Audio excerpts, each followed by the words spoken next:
ఇదొక విచిత్రమైన ప్రశ్న. మనకున్నట్లే మొక్కలకు కూడా చర్మం ఉంటుందా? అవును.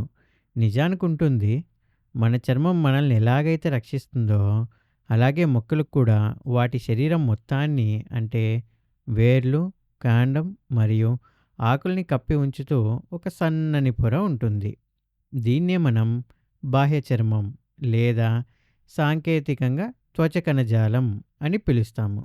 ఈ వీడియోలో మనం ఈ బాహ్య చర్మం గురించి పూర్తిగా తెలుసుకుందాం. అసలు ఇది దేనితో తయారైంది? మొక్క శ్వాస తీసుకోవడానికి మరియు నీటిని నింపుకోవడానికి, సురక్షితంగా ఉండడానికి ఇది ఎలా సహాయపడుతుంది? ఇక్కడ చూడండి. మన చర్మంలాగా ఈ బాహ్య చర్మం చెమటను కార్చదు. ఎండకు నల్లగా కూడా మారదు. బదులుగా మీరు జాగ్రత్తగా గమనిస్తే ఇది మనం ఆహారాన్ని ప్యాక్ చేసే ప్లాస్టిక్ ర్యాప్ లాగా ఉంటుంది. అందుకే దీన్ని క్లింగ్ ర్యాప్ అని కూడా అంటారు. ఇది చాలా సన్నగా మరియు పారదర్శకంగా ఉంటూ మొక్కను గట్టిగా సీల్ చేసి ఉంచుతుంది. ఈ లక్షణాల గురించి ఒక్కొక్కటిగా చూద్దాం. దానికోసం ఒక ఆకును మైక్రోస్కోప్‌లో దగ్గరగా జూమ్ చేద్దాం. అలా చూసినప్పుడు మనకు చాలా కణాల పొరలు కనిపిస్తాయి. కానీ ఈ వీడియోలో మనం కేవలం ఆకు పై పొర మరియు కింది పొర మీద మాత్రమే దృష్టి పెడదాం. వీటినే మనం బాహ్య చర్మం అంటాం. ఈ 2 పొరలను జాగ్రత్తగా గమనిస్తే ఇవి కేవలం ఒకే ఒక కణాల వరుసతో తయారయ్యినాయని మనకు అర్థమవుతుంది. ఒకే పొర కాబట్టి ఇవి చాలా సన్నగా ఉంటాయి. మనం చెప్పుకున్నట్లే ఇవి పారదర్శకంగా లేదా రంగు లేనివిగా ఉంటాయి. మరి బాహ్య చర్మం రంగు లేకుండా ఉంటే మొక్కకు ఆ ఆకుపచ్చ రంగు ఎక్కడి నుండి వస్తుంది? మంచి ప్రశ్న. మొక్కల ఆకుపచ్చ రంగు ఈ బాహ్య చర్మ పొరల మధ్యలో ఉండే కణాల నుండి వస్తుంది. దీన్నే హరిత కణజాలం అంటారు. ఈ కణాలలో హరిత రేణువులు నిండి ఉంటాయి. అందుకే అవి ఆకుపచ్చగా ఉంటాయి. కాబట్టి మనం మొక్కల్లో చూసే ఆకుపచ్చ రంగు నిజానికి ఈ పారదర్శకమైన బాహ్య చర్మం గుండా కనిపిస్తున్న లోపలి హరిత కణజాలం అన్నమాట. ఇది ఒక స్పష్టమైన గాజు కిటికీలో నుంచి బయటపడుతున్న వర్షాన్ని లేదా పచ్చదనాన్ని చూడడం లాంటిది. సరే, మరి గట్టిగా ఉండే చెక్కల కాండాల సంగతి ఏమిటి? పెద్ద చెట్ల కాండాలు గోధుమ రంగులో ఎందుకుంటాయి? మీరు గమనిస్తే మొక్కలు పెరిగి పెద్దయ్యే కొద్దీ ముదిరిన కాండాలతో ఈ బాహ్య చర్మం స్థానంలో అనేక పొరలతో కూడిన ఒక గట్టి పొర ఏర్పడుతుంది. దాన్నే మనం బెరడు అని పిలుస్తాము. దీని గురించి మనం వేరే వీడియోలో వివరంగా తెలుసుకుందాం. ప్రస్తుతానికైతే బాహ్య చర్మం యొక్క మూడవ లక్షణానికి వెళ్దాం. ఇది గట్టిగా సీల్ చేయబడి ఉంటుంది. అంటే ఏంటి? ఇక్కడ చూడండి. బాహ్య చర్మంలోని కణాలు బల్లపరుపుగా ఉంటాయి.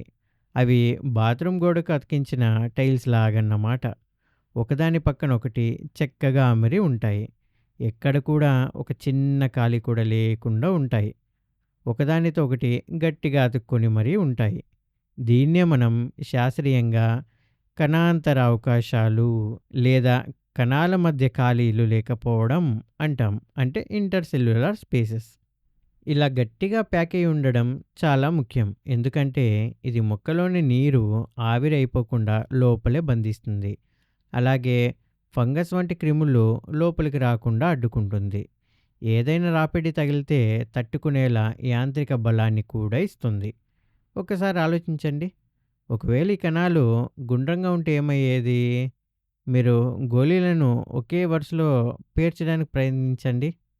మీరు ఎంత గట్టిగా ప్రయత్నించినా వాటి మధ్యలో చిన్న చిన్న ఖాళీలు ఉండిపోతాయి కదా! అలా ఖాళీలు ఉంటే బాహ్య చర్మం మొక్కను సరిగ్గా రక్షించలేదు. కానీ ఆగండి. బాహ్య చర్మం అంత గట్టిగా సీల్ చేసి ఉంటే మరి మొక్క గాలినెలా తీసుకుంటుంది? కిరణజన్య సంయోగ క్రియ కోసం కార్బన్ డయాక్సైడ్‌ను లోపలికి ఎలా తీసుకుంటుంది? మళ్ళీ ఒక్కసారి ఆ బాహ్య చర్మ పొరలను చూద్దాం.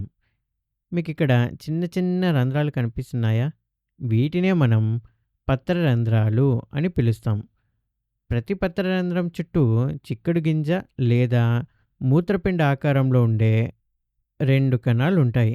వాటిని రక్షక కణాలు అని అంటారు. వాటి పనిని బట్టే వాటికి ఆ పేరొచ్చింది. అవి పత్రానికి కాపలా ఉంటూ, అది ఎప్పుడైతే తెరుచుకోవాలో, ఎప్పుడైతే మూసుకోవాలో నియంత్రిస్తాయి. ఈ రక్షక కణాలు చాలా ప్రత్యేకం. ఎందుకంటే, బాహ్య చర్మ కణాలలో కేవలం వీటిలో మాత్రమే హరిత రేణువులు ఉంటాయి. అంటే, ఇవి కూడా కిరణజన్య సంయోగ క్రియ జరపగలవు. ఇప్పుడు ఈ బొమ్మను చూస్తుంటే మీకొక డౌట్ రావచ్చు. కేవలం ఆకు అడుగు భాగంలోనే పత్రరంధ్రాలు ఉంటాయా అని. అది నిజం కాదు. పత్రరంధ్రాలు ఆకు పై పొరల్లోనూ మరియు కింది పొరల్లో కూడా ఉంటాయి. కానీ గమనించాల్సిన విషయం ఏంటంటే పై పొరతో పోలిస్తే కింది పొరలో పత్రరంధ్రాలు చాలా ఎక్కువగా ఉంటాయి. ఎందుకలా? పత్రరంధ్రాలు ఏం చేస్తాయి? మొక్కలు ఆహారం కోసం కార్బన్ డయాక్సైడ్‌ను లోపలికి తీసుకుంటాయి. తయారైన ఆక్సిజన్‌ను బయటకు పంపిస్తాయి.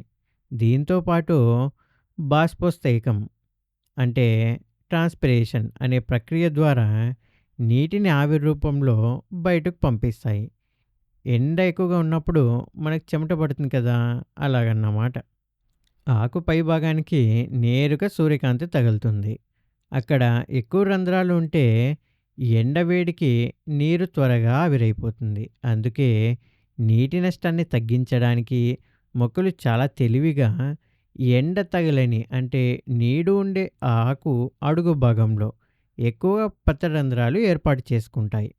మరొక విషయం ఏంటంటే పత్రరంధ్రాలు కేవలం ఆకుల మీద మాత్రమే ఉండవు. కిరణజన్య సంయోగ క్రియ జరిపే లేత ఆకుపచ్చ కాండాల మీద కూడా ఇవి ఉంటాయి. కానీ మట్టిలో ఉండే వేర్లకు ఇవి ఉండవు. వేర్ల పని ఏంటి? వేర్ల పని నీటిని పీల్చుకోవడం కదా! అలాగే ముదిరిన చెక్క కాండాల్లో కూడా ఇవి ఉండవు. అక్కడ బాహ్య చర్మం బదులుగా బెరడుంటుంది కాబట్టి అక్కడ పత్రరంధ్రాల అవసరం కూడా ఉండదు. ఇప్పుడు మనం ఒకసారి ఈ వీడియో యొక్క సారాంశాన్ని చూద్దాం. ఒకటవ పాయింట్. త్వచ కణజాలం అనేది బల్లపరుపు కణాలతో తయారైన ఒకే ఒక పొర. వీటి మధ్య ఖాళీలు అస్సలుండవు. రెండో పాయింట్. దీని ప్రధాన పని రక్షణ మరియు నీటి నష్టాన్ని ఆపడం.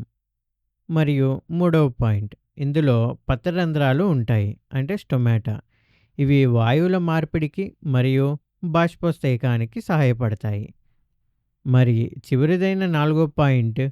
పత్రరంధ్రాల చుట్టూ కిడ్నీ ఆకారంలో ఉండే రక్షక కణాలు ఉంటాయి. ఇవి పత్రరంధ్రాలు తెరుచుకునేలా మరియు మూసుకునేలా నియంత్రిస్తాయి.